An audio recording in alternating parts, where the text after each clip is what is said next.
Curiosidade minha, porque eu acho que você já respondeu todas as perguntas de reforma tributária aqui, mas eu não posso deixar você. Ou qualquer outro relógio pode descaracterizar esse relógio que você traz. Oi, pessoal, estamos aqui no canal Importando com Lu, canal que você sabe tudo sobre importação, você se torna um verdadeiro especialista e hoje a gente vai conversar sobre as últimas mudanças da reforma tributária com a Renata Albuquerque.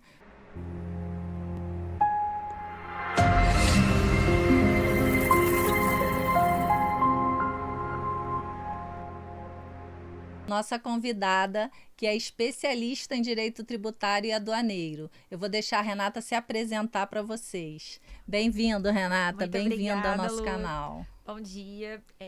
Muito obrigada pelo convite. Estou muito feliz de estar aqui. Vou fazer uma breve apresentação. Eu me chamo Renata Albuquerque, eu sou doutoranda em Direito Público pela Universidade de Coimbra, em Portugal, e sou mestre em tributário pela UERJ, aqui no Rio de Janeiro. Já sou advogada há alguns anos e professora de pós-graduação nas áreas de tributação, especialmente tributação aplicada ao Comex e direito aduaneiro.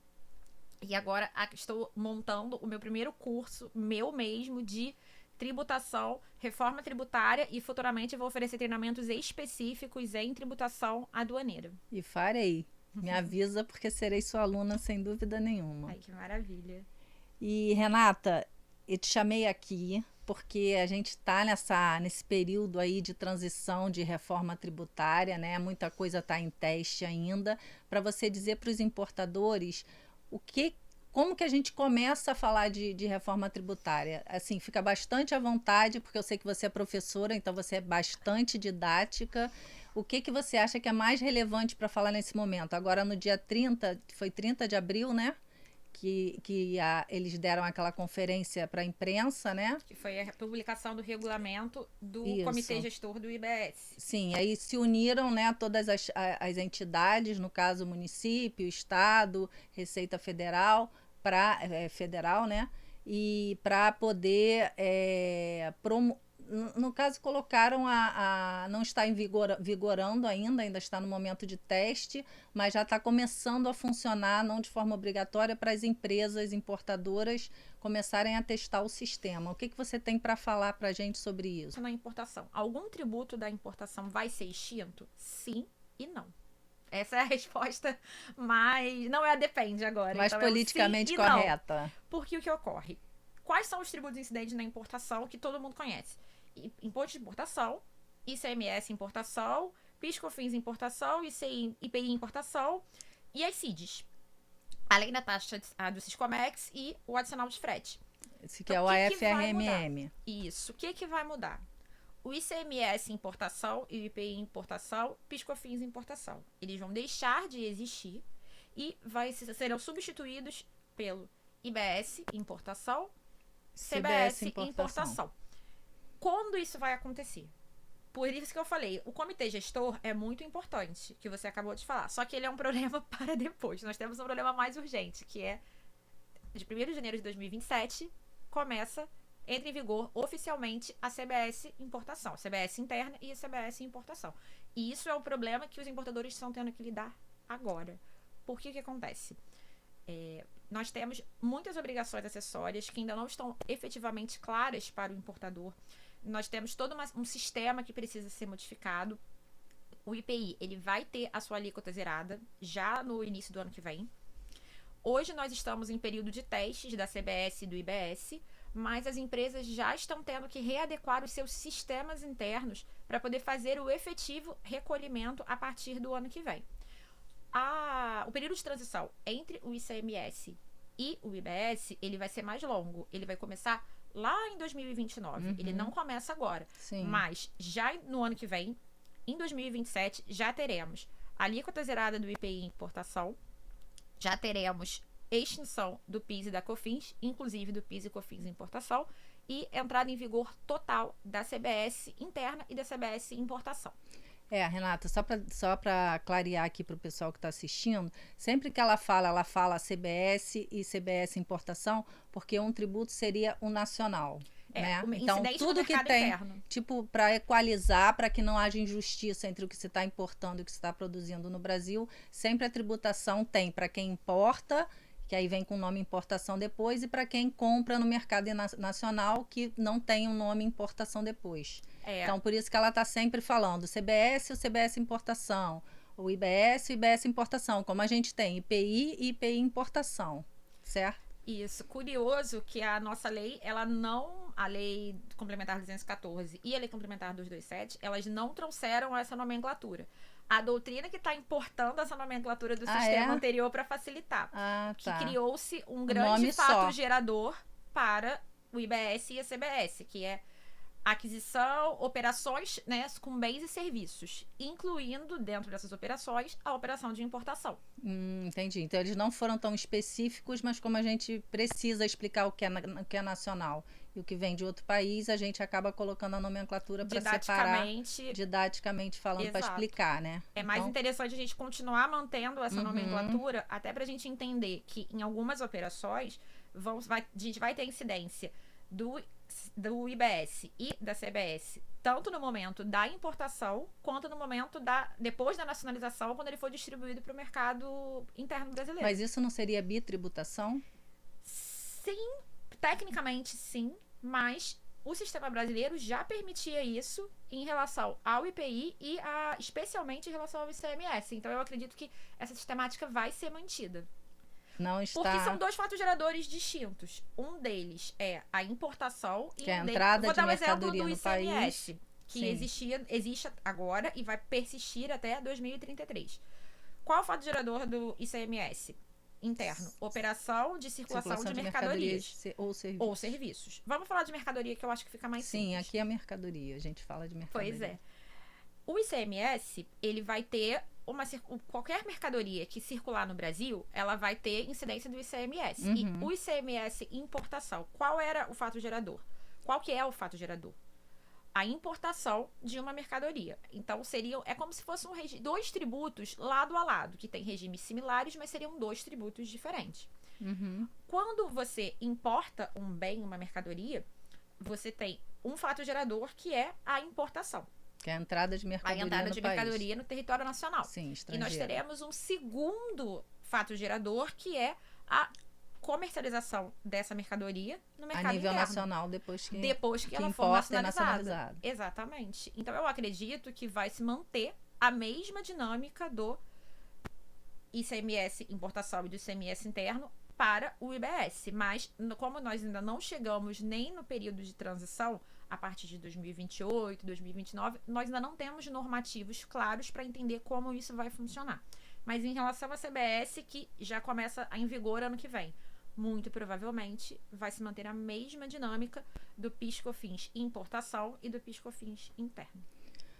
Ou seja, é como se o importador pagasse duas vezes? Não, porque agora ele se acredita também.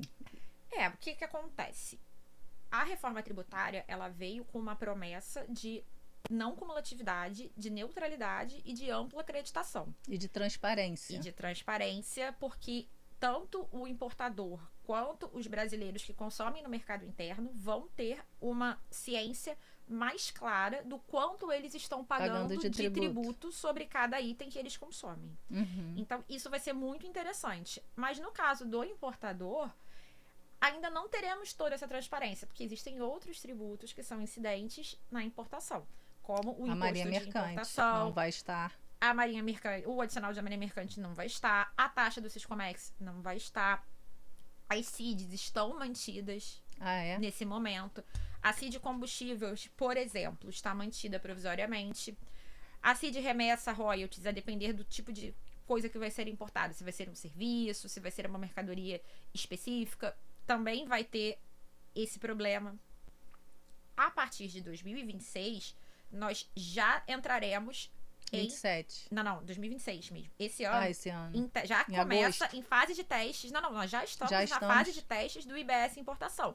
Como a gente estava falando no início da nossa conversa. Nós estamos em fase de testes do IBS, da CBS no mercado interno e do IBS e da CBS em importação. Como está sendo esse teste? Ainda não está muito claro, porque nós estamos com uma questão de sistema. O split payment já era para estar mais avançado e ainda não está. O que é split payment, só para esclarecer?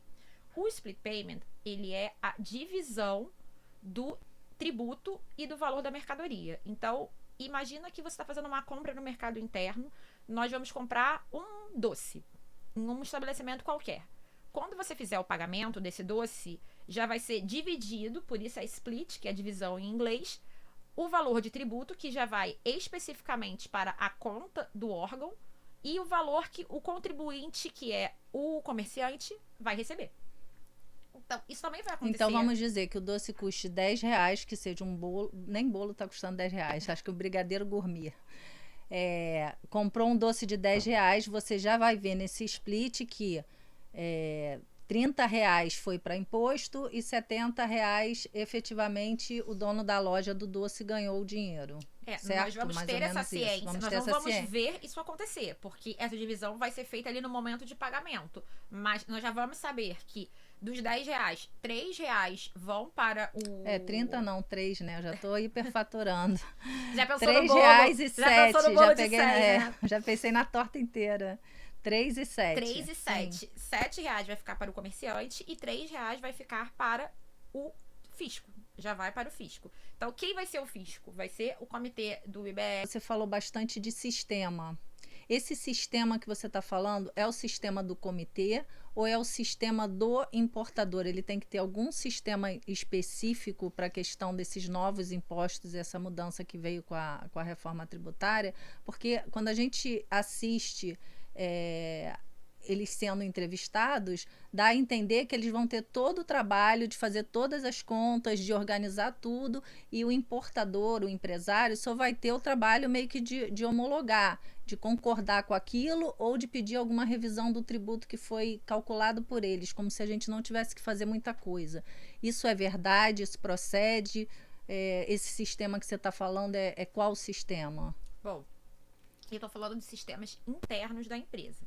Agora, qual a promessa da Receita Federal e do Comitê Gestor? Por que é importante a empresa ter um sistema?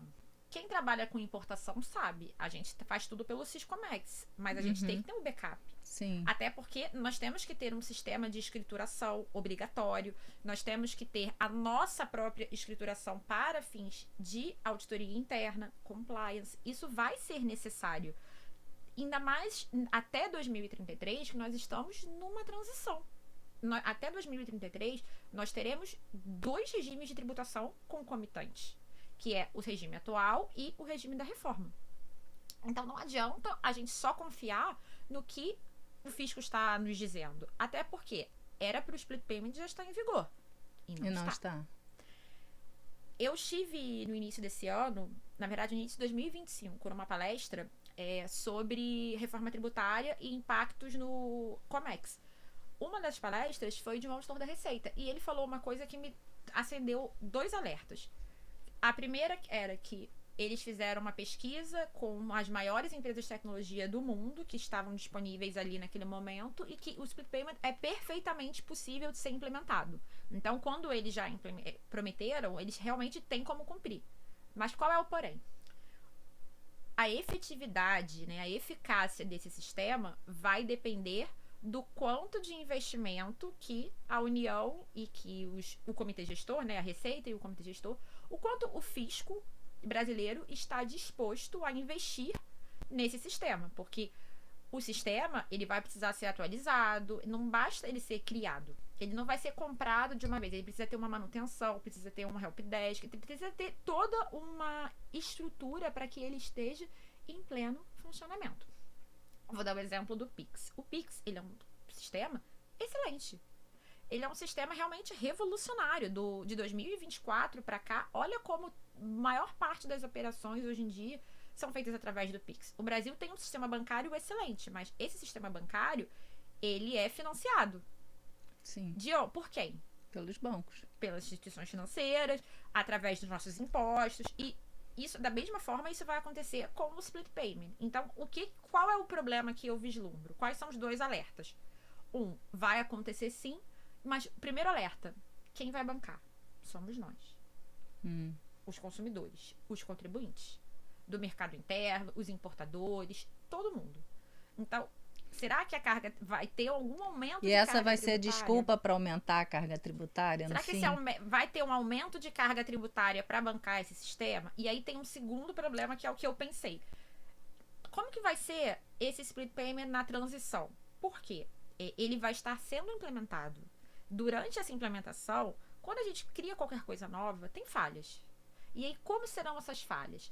E quando acontecerem essas falhas, Com quem que a gente fala? com quem a gente fala e principalmente quem vai ser responsabilizado? Porque a gente bem sabe, quando a gente deixa de pagar um tributo, a gente está sujeito a juros, a multa e o split payment. Porque eu já ouvi pessoas falando que quando o split payment estiver 100% implementado e você precisar fazer uma compra e estiver fora do ar, vai ter que esperar. E até 2033, como a gente vai fazer? Qual vai ser esse desafio? E qual vai ser o plano B caso um dia o split payment saia do ar? Sim, exatamente. Porque essa tecnologia toda, tudo online, tudo dependendo de computador, tem um grande agravante. Quando você tem problema, você não tem com quem falar. E você não tem o que fazer. É, porque não dá pra, é esperar, não tem porque você não tem o que falar. E outra coisa que acontece com muita frequência, que você, sendo, né, do ramo, do jurista, sabe melhor do que todo mundo, a norma vale para a gente, para o contribuinte, porque a norma não vale para as entidades. Eles têm um prazo de 30 dias para cumprir algo, de 20 dias, de 7 dias, está na norma e eles não cumprem. O interesse público o interesse sempre prevalece. Exatamente. Então, assim, o prazo deles normalmente não é cumprido. Agora, o nosso se a gente não fizer dentro do prazo, o nosso direito, não sei se seria o termo correto, prescreve, digamos assim. Na verdade, não prescreve, decai. Mas o que acontece? A gente está sujeito, o contribuinte, ele está sujeito a juros, a multa, a fiscalização. E isso é muito grave, mas existe algo mais grave. Eu vou dar um exemplo do que a gente tem hoje do Siscomex. Se o Siscomex sair do ar, você simplesmente não consegue declarar a importação. Você não consegue fazer nada. Não faz nada. Então imagina o split payment 24 horas fora do ar. O caos que vai ser. Depois da reforma tributária, ninguém mais faz compra nenhuma, nem nacional, nem internacional. Exatamente. Então, qual que é o plano B? Porque nós temos alguns tipos de split payment previstos em lei. Hoje, na prática, nós não temos nenhum. Mas temos quais previstos? Na reforma tributária, nós temos 3 tipos de split payment. O primeiro, que é o completo, o online, né? O inteligente, que eles chamam, que é o ideal, que é ele funcionando perfeito. Temos um segundo tipo, que é o completo offline ou contingencial, que já prevê uma eventual falha no sistema. E o split payment simplificado, que já existe uma retenção automática de uma alíquota média pré-definida pelo fisco para determinadas operações. Hoje, na prática, nós não temos nenhum deles, mas já existe um plano B para caso essa operação seja feita de alguma falha no sistema. Mas nós não temos, assim... Na prática, não está. A gente não tem ainda uma norma dizendo como vai ser. E aí, o dia que o split payment estiver fora do ar, como a gente vai fazer? A gente vai ter um sistema backup para fazer a declaração e o pagamento vai ser feito depois. Esse pagamento fica retido com o contribuinte, ele vai pagar o tributo depois, vai ter um prazo de recolhimento. Nós ainda não temos isso.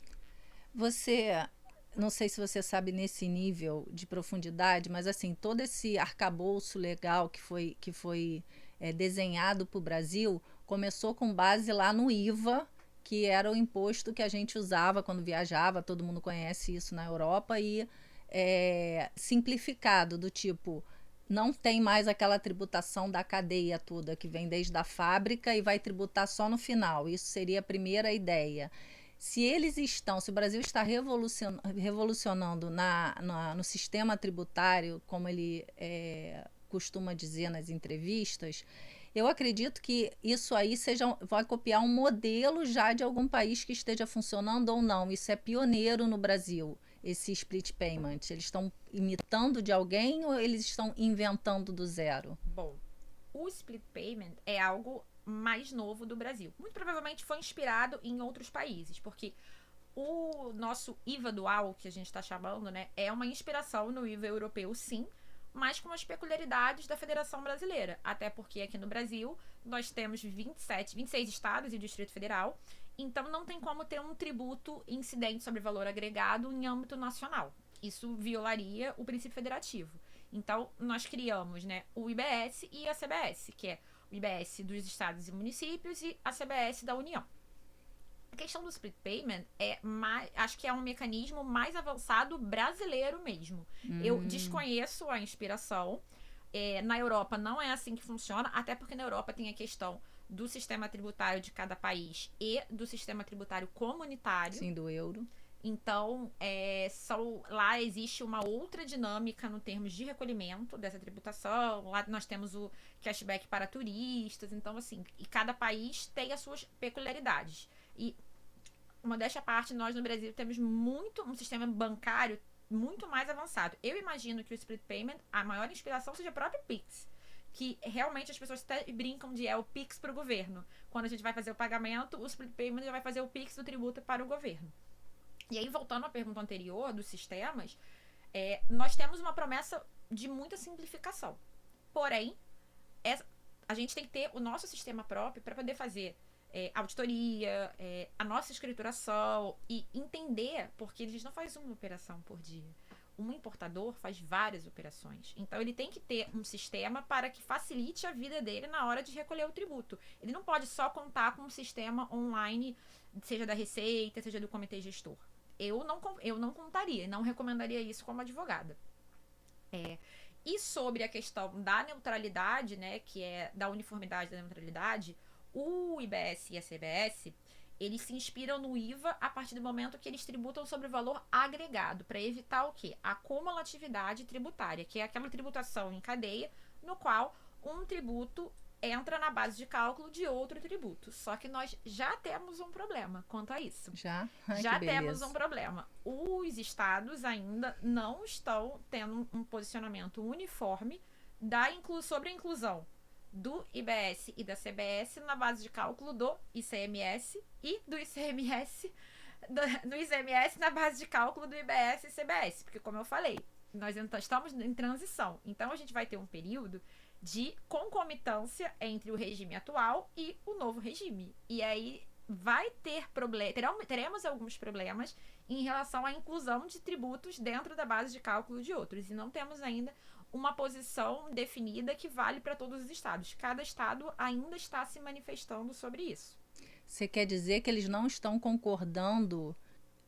Como que é isso na prática? Me dá um exemplo. Eles não estão concordando que saia a acumulação, é isso? O que acontece? Eles estão concordando que saia a acumulação, até porque a não cumulatividade ela é lei, mas veio por causa da emenda constitucional. Por causa da emenda, foi a emenda constitucional 132 de 2023 e as leis complementares regulamentadoras do IBS e da CBS. Só que durante a transição, que teremos 2 regimes, a gente tem um problema. Hoje, o ICMS ele é calculado por dentro. Sim. Então, não é a alíquota de 18%. Você divide por 0,82 vezes 18%. Acha uma base de cálculo e depois acha 18%. Se for 17%, se for 20%... o tributo entra na base de cálculo dele mesmo. Dele mesmo, para ficar mais alto, porque aí de fato não é 18%, vira 23%, 24% se você for fazer a conta. E além do ICMS entrar na sua própria base de cálculo, outros tributos entram na base de cálculo. Então eu vou dar um exemplo fictício simples.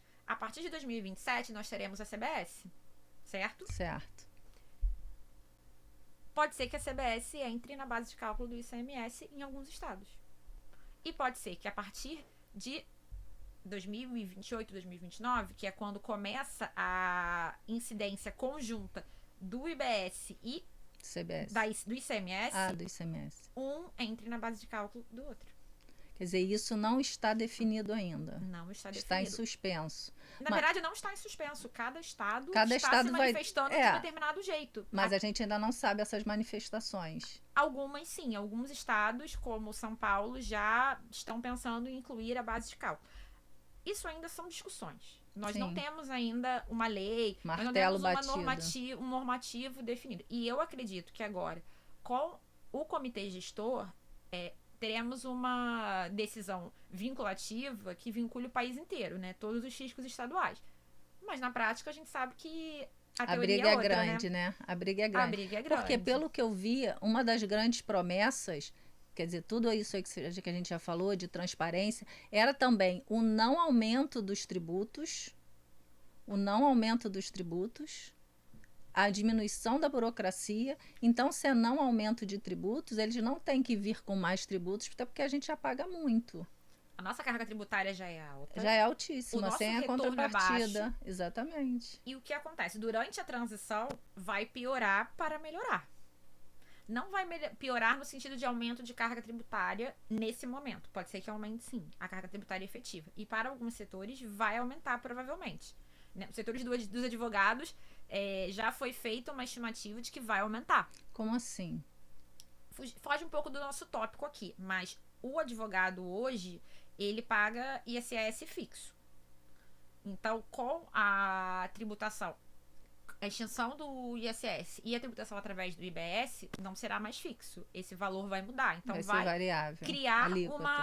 um aumento de carga tributária efetiva para o advogado.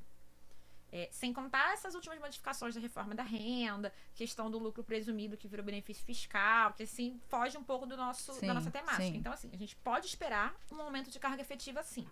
Mas, depois, se tudo der certo, né, até 2033, e realmente a implementação da reforma estiver sendo feita como prometido, a partir de 2033, que teremos a substituição completa, eu acredito que tende a ter uma estabilidade na carga tributária.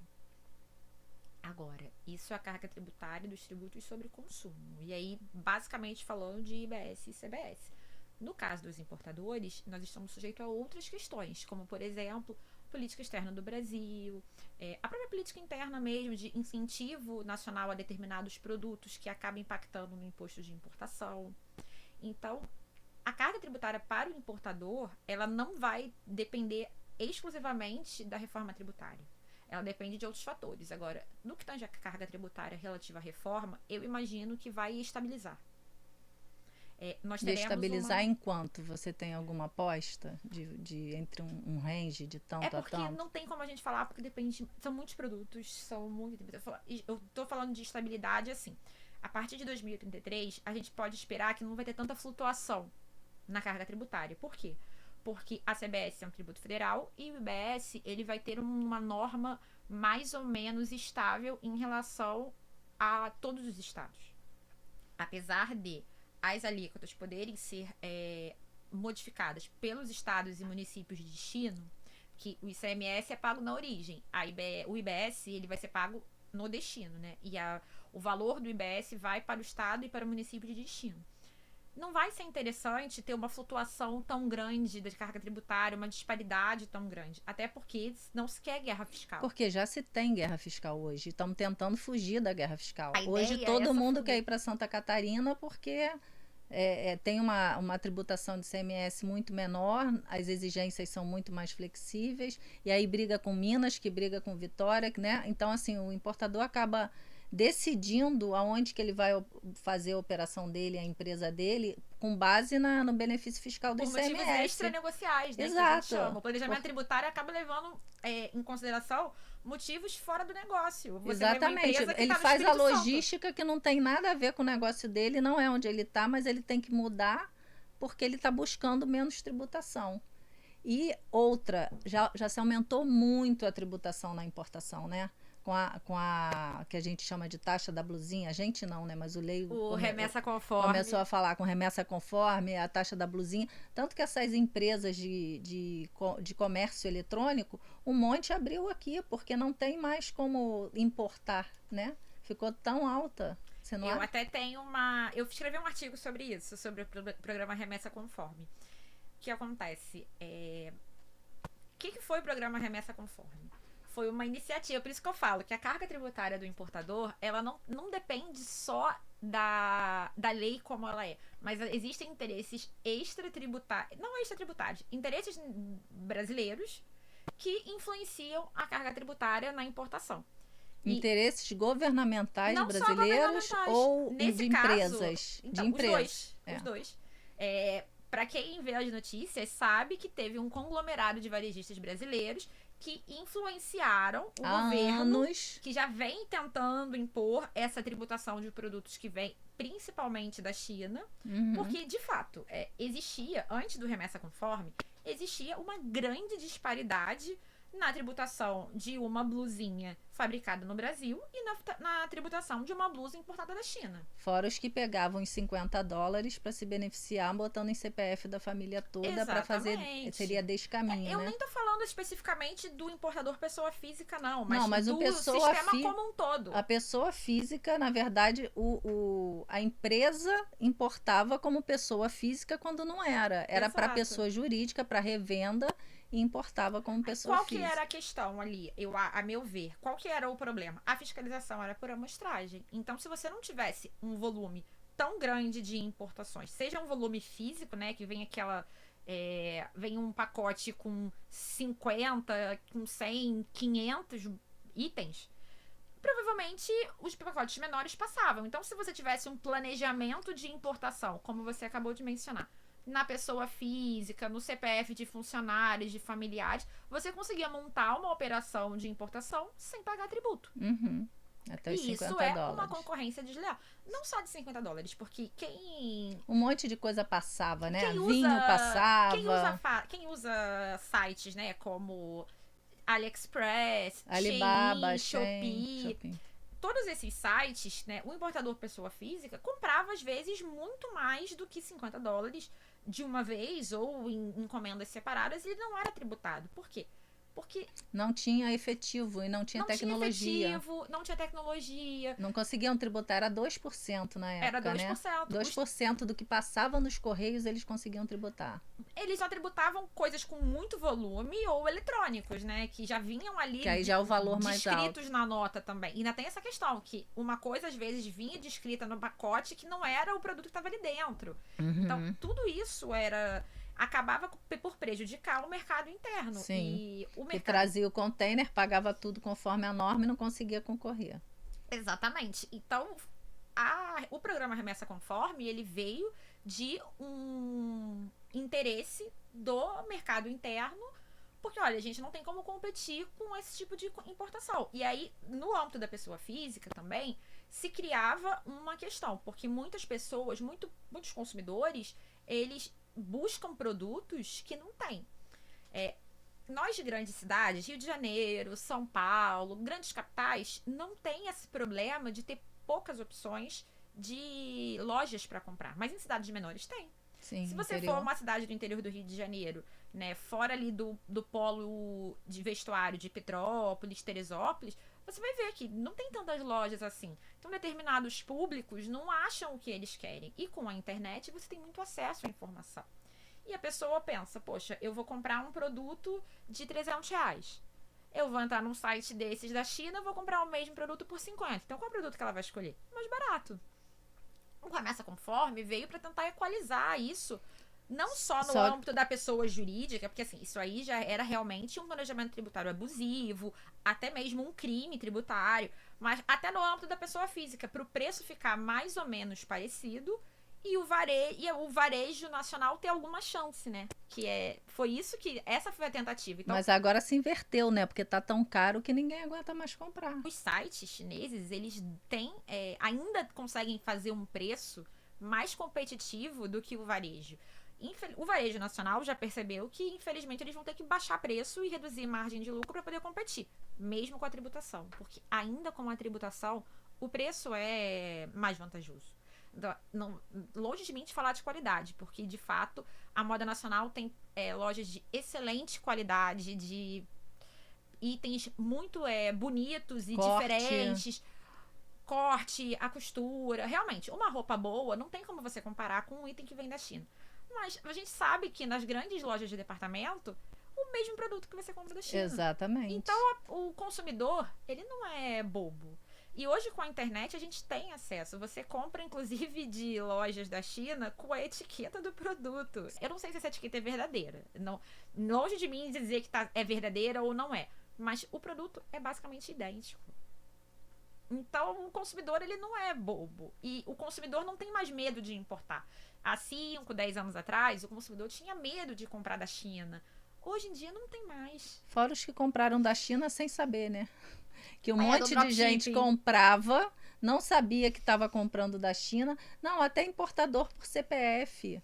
Eles têm muita dificuldade de entender ainda o que pode e o que não pode comprar. Inclusive, gente, a gente tem um curso grátis na Hotmart ensinando a comprar por CPF. Você não paga nada, para você não ficar com a sua mercadoria presa e retida na alfândega. Aproveita e dá um like nesse vídeo para ajudar a gente aqui no canal e se inscreve porque tá muito didática a playlist no YouTube, para você entender que tipo de importação você quer e se enquadra. E tem todos os vídeos lá para você, tá bom?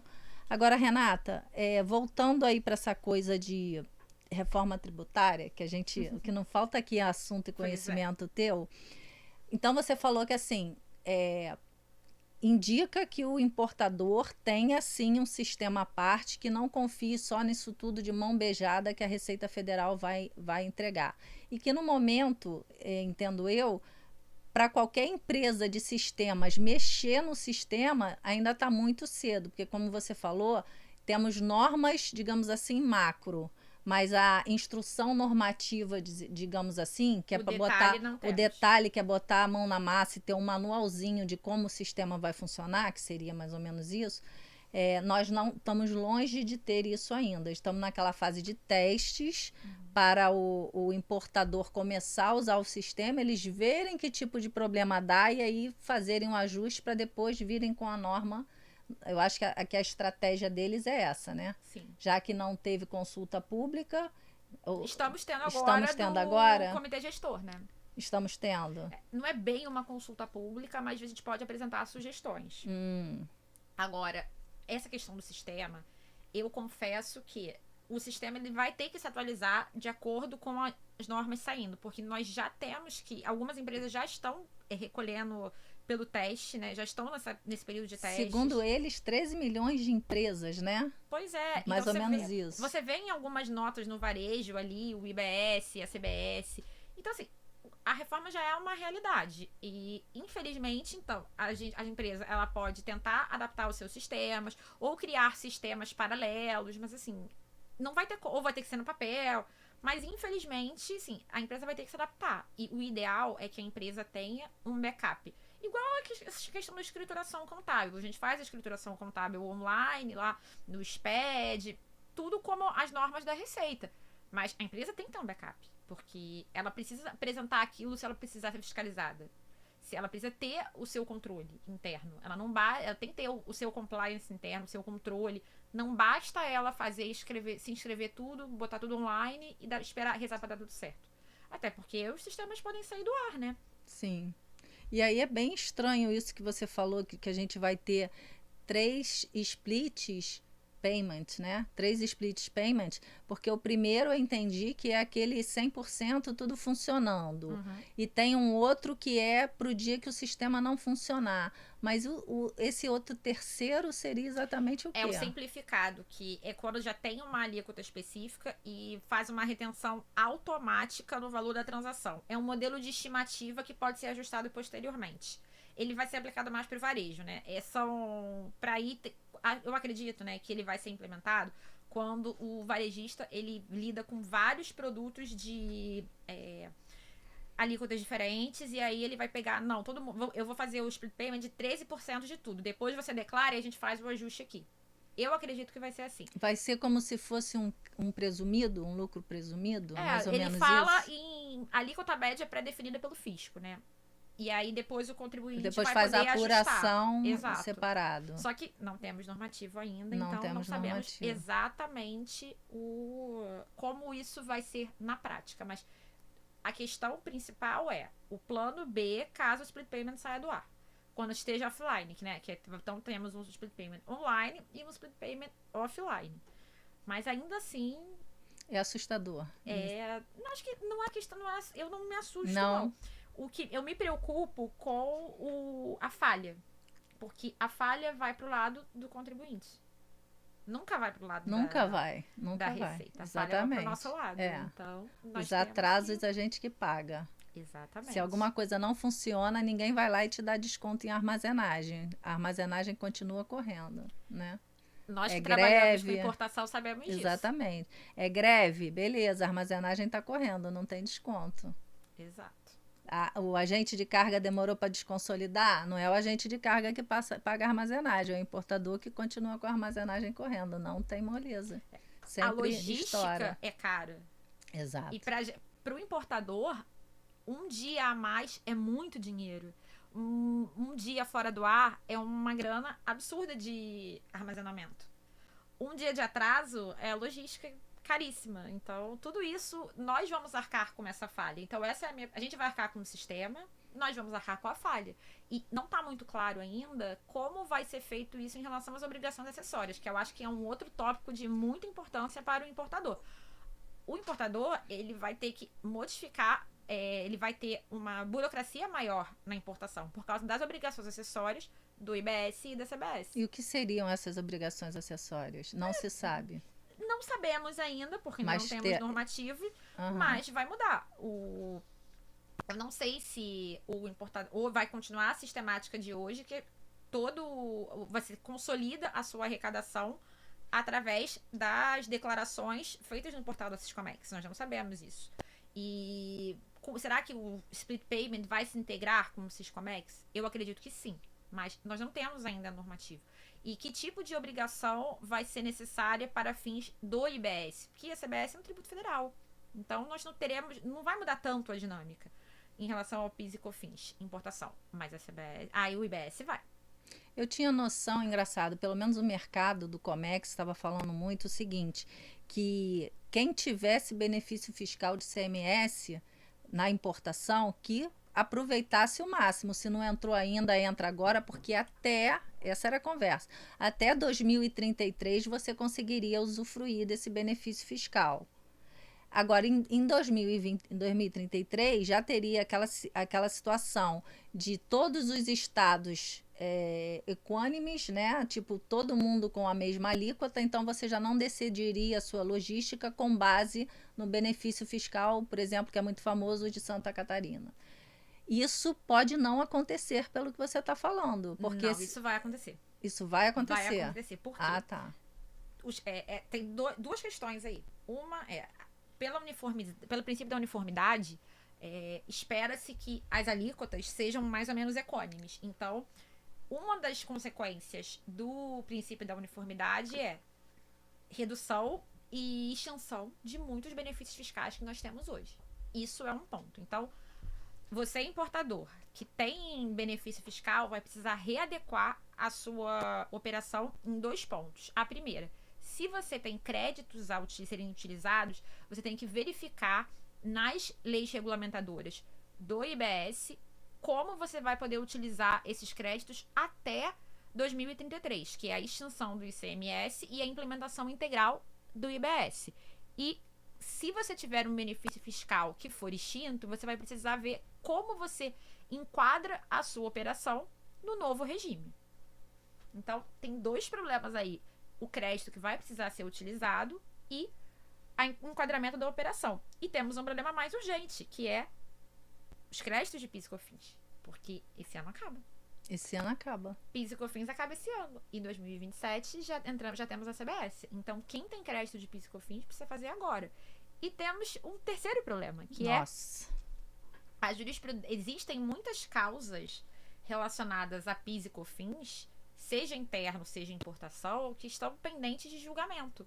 E que vão perder muito o objeto.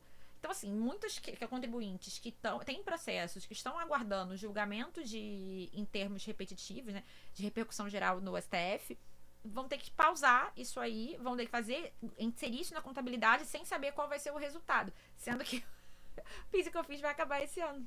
E aí faz o quê? Não tem o que fazer. Vai perder, provavelmente, o direito de ressarcimento. Eu não acho que vai perder, mas vai ter vai ter que contabilizar isso de uma forma que, quando sair a decisão do STF, vai ter uma decisão definitiva. Mas enquanto essa decisão não sair, fica meio parado, né? Fica preso. Eu não sou contadora, mas com certeza tem alguma forma de colocar isso na contabilidade atendendo a legislação, entendeu? Que mais que você vê de problema nessa transição? Todos. Todos? Muitos problemas. Então conta pra Muitos gente. que a gente ainda nem sabe que vai Não, acontecer. conta pra gente mais. Você já falou que vai estar tudo junto, que quem está com processo também tem problema. Falar com eles também a gente não sabe como é que vai ser, porque a gente já vê bastante dificuldade hoje, porque já tem muitos fiscais trabalhando de forma online, então você não tem como falar com eles, como já foi no passado. Tem que esperar eles resolverem te responder, né? E vai ter muita... Que mais? Deixa eu ver umas coisas aqui que eu anotei para te perguntar. Na prática, vai existir, então, uma simplificação na questão da burocracia, mas não necessariamente uma simplificação na questão normativa, né? Eu acho que não, eu acho que é o contrário. Vai existir uma simplificação normativa, porque nós teremos menos tributos. Tô falando na tributação sobre o consumo como um todo. Você diz que vai ter uma norma só, tipo assim, vai ter pouco objeto de consulta. Eles estão tentando centralizar numa norma. O que acontece? O que vai ser extinto? O ISS, que impacta na importação de serviços. Sim. O ICMS, que impacta na tributação de mercadorias. O PIS e a COFINS, que impactam em todas as importações. E o IPI, que vai ser alíquota zero. Esses 5 menos para a Zona Franca. Menos para a Zona Franca de Manaus. Mas vamos partir do pressuposto que a gente vai deixar de ter 5 tributos e teremos 2. IBS e CBS. Com regras similares. Não são regras idênticas. Recentemente, nós já temos a publicação de alguns dos regulamentos, mas não temos nada definitivo. Então, o que se espera? Que o IBS e a CBS tenham regras bem similares e em relação ao IBS, que vai ser a maior mudança. Partindo de uma análise, né, doutrinária do critério material do tributo, do IBS, nós temos o critério, a regra matriz, né, do IBS, nós temos o critério material, o critério pessoal, o critério quantitativo, o critério espacial e o critério temporal. São 5 critérios que estão dentro da norma do tributo. Critério material, né, fato gerador, a hipótese, vai ser igual de todos os IBS dos estados e municípios. Critério pessoal, quem paga e quem pode cobrar, vai ser igual. Vai ser igual vai ser estados e municípios. Cada um vai poder cobrar o seu, mas a cobrança vai ser centralizada pelo comitê gestor. Critério espacial será o mesmo, válido para todo mundo. Critério espacial temporal. No caso de território, que aí abrange os estados. Critério temporal vai ser o mesmo. O que vai mudar? Critério quantitativo. É aí que a gente vai ter a variação. Por quê? A base de cálculo vai ser a mesma, mas a alíquota vai poder ser modificada por cada estado e cada município. Teremos uma alíquota de referência, né, que é uma alíquota nacional, para municípios e estados que decidirem não criar suas próprias alíquotas. E inclusive os municípios e estados vão poder criar suas alíquotas baseados na alíquota de referência. Por exemplo, 0,5% da alíquota de referência. A alíquota de referência é dividida por 2 ou vezes 2. Então, ela pode ser utilizada assim também. Mas espera-se que tenha uma alíquota equânime. Agora, além das alíquotas, todas as outras normas serão uniformes entre estados e municípios. Tirando as alíquotas, que elas podem ser modificadas por cada ente. Então, vamos ter uma uniformidade normativa. Agora, em termos práticos de burocracia e de carga tributária, espera-se que a carga tributária seja mais equânime, mas, infelizmente, nós não estamos imunes à possibilidade de algum estado ser mais agressivo em termos de alíquota. Mas aí ele também pode perder o importador, né? Pois é. Mas essa agressividade que eu digo pode ser para mais ou para menos, né? Tentar fazer uma redução. Agora, tudo isso precisa respeitar a uniformidade nacional. E a questão burocrática, para mim, é o que vai mais aumentar. Por quê? Nesse momento, nós já estamos saindo de um sistema para entrar em 2 sistemas e depois entrar num sistema definitivo. Então, hoje temos o sistema A, nós vamos ter um período de sistema A e B, e depois apenas o sistema B. Quer dizer que essa promessa de burocracia melhorar só deve ser em 2033, quando tiver tudo rodando. Exatamente. Até lá temos mais burocracia. Lá temos mais burocracia. Entendi.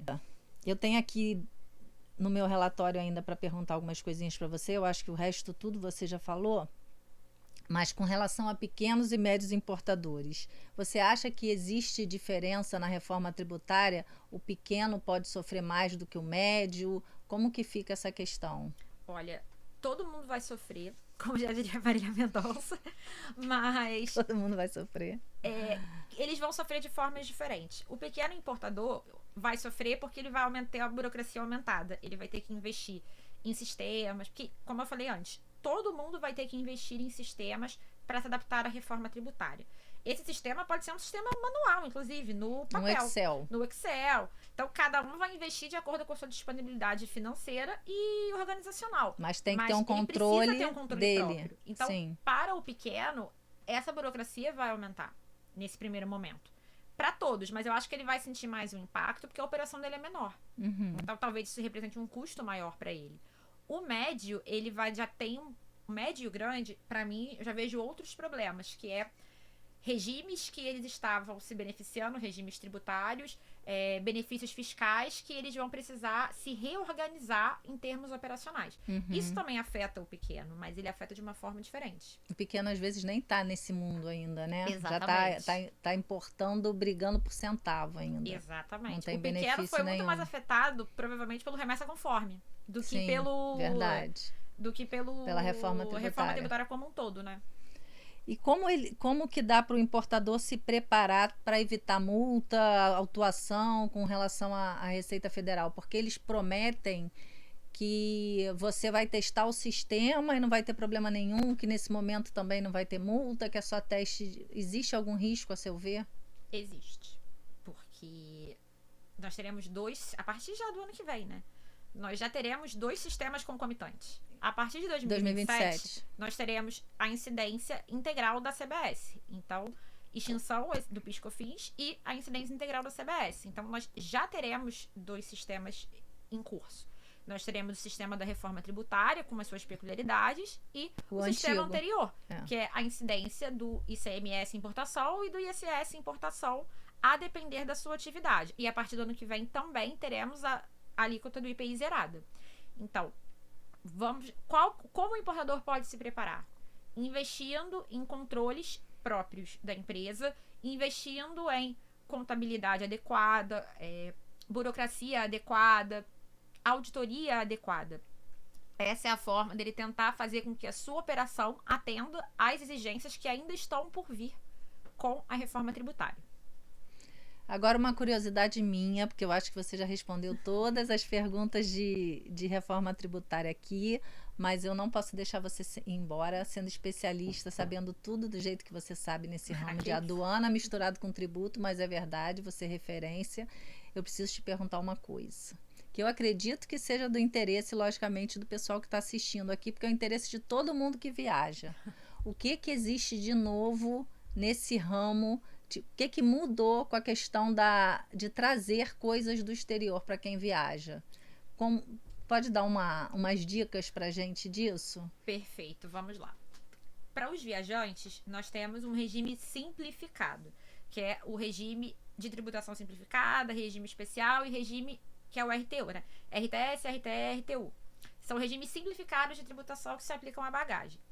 Quando nós fazemos viagens por navio ou por entra em território nacional através de portos ou via terrestre, né, ou viajante, nós estamos sujeitos a uma cota, 2 tipos de cota. A cota de itens específicos, que você pode trazer um quantitativo de itens independente do valor, e cotas relativas a valores.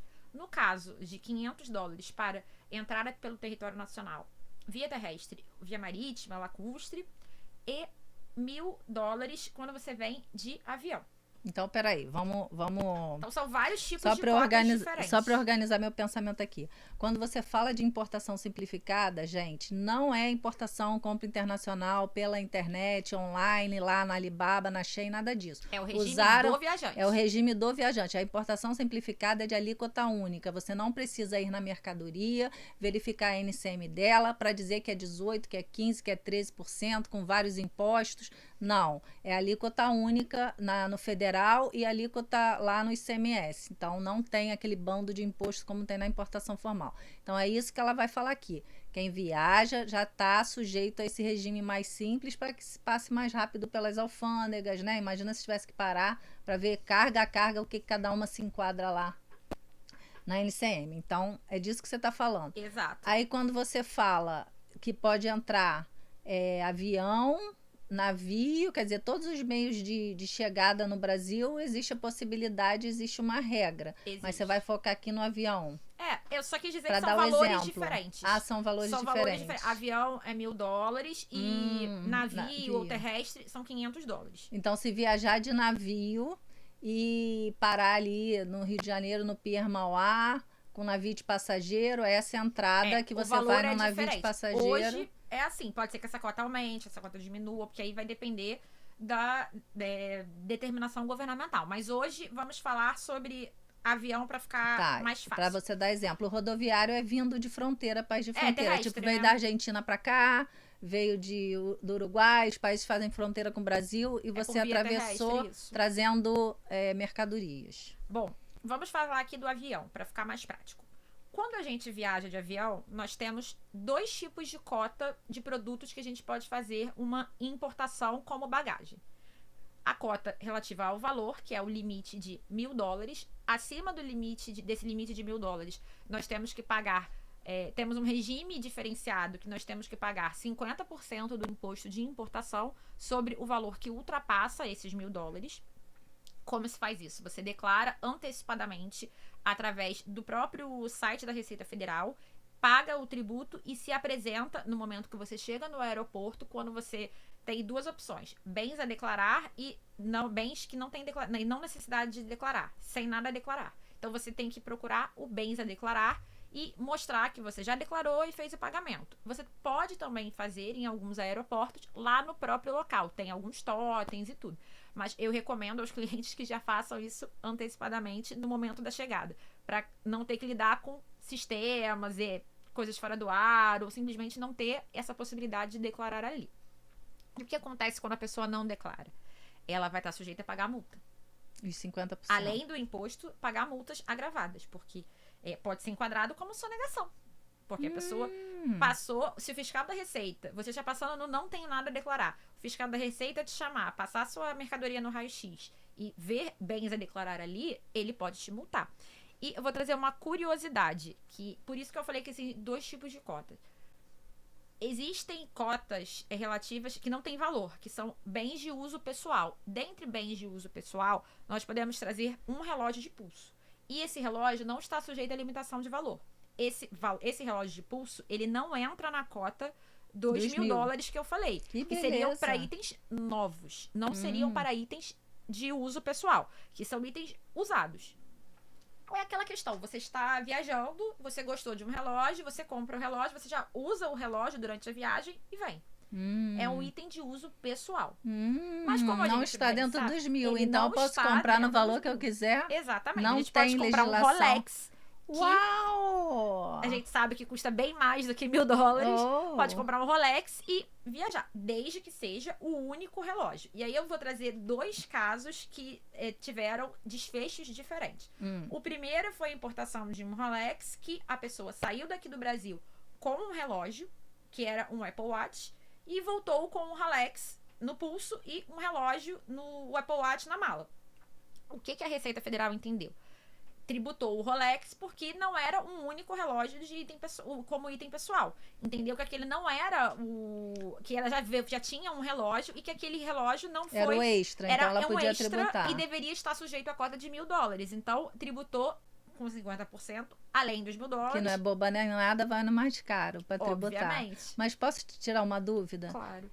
Isso porque quem saiu do Brasil não declarou na Receita Federal que já estava embarcando com o relógio, porque se dissesse que já era dele aqui, ela não poderia fazer isso. Então teria que ter ido na Receita preencher aquele papel. Sim, mas o que ocorre? Na norma da Receita de trata da cota, fala de apenas um relógio. Então, a pessoa que quer viajar e comprar um relógio, o ideal é que ela vá sem nada, sem nenhum relógio, e só venha ótima dica. Ótima dica. Porque o Apple Watch ou qualquer outro relógio pode descaracterizar esse relógio que você traz. E aí, essa pessoa pagou tributo e o CARF, né, que é o Conselho Administrativo de Recursos Fiscais, manteve a autuação. Diferente desse caso... Ou seja, ela apelou... Ela tentou recorrer, mas não mantiveram Tá. Uma situação distinta é quando a pessoa traz um relógio de alto valor, mas é um único relógio. O que é comum de acontecer? É muito comum, quando a gente viaja, e é parado por um fiscal da Receita Federal, eles estarem em busca de itens de luxo. Eletrônicos, principalmente, e itens de luxo. Como bolsas de marcas internacionais e relógios, porque sabem que são itens mais caros. Então, eles têm interesse em tributar esses itens, alegando que ele não se enquadra num item de uso pessoal pelo valor. Só que a nossa norma, a nossa cota de valores de itens de uso pessoal, elas não estão sujeitas à limitação de $1.000. Elas podem ser de qualquer valor. E não cabe ao fiscal da Receita Federal avaliar se aquele item é de uso pessoal com base no valor. Pode ser um relógio de $100 ou um relógio de $100.000. É o teu gosto.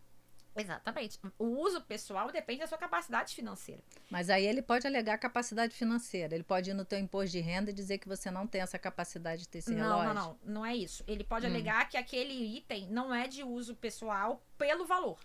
Simplesmente por uma questão arbitrária. E nesses casos, tanto o CARF quanto a Justiça desconstituíram autuações nesse sentido. Se enquadrou-se com quais são as regras objetivas. Um item de uso pessoal. A pessoa trouxe um relógio de uso pessoal com nota fiscal.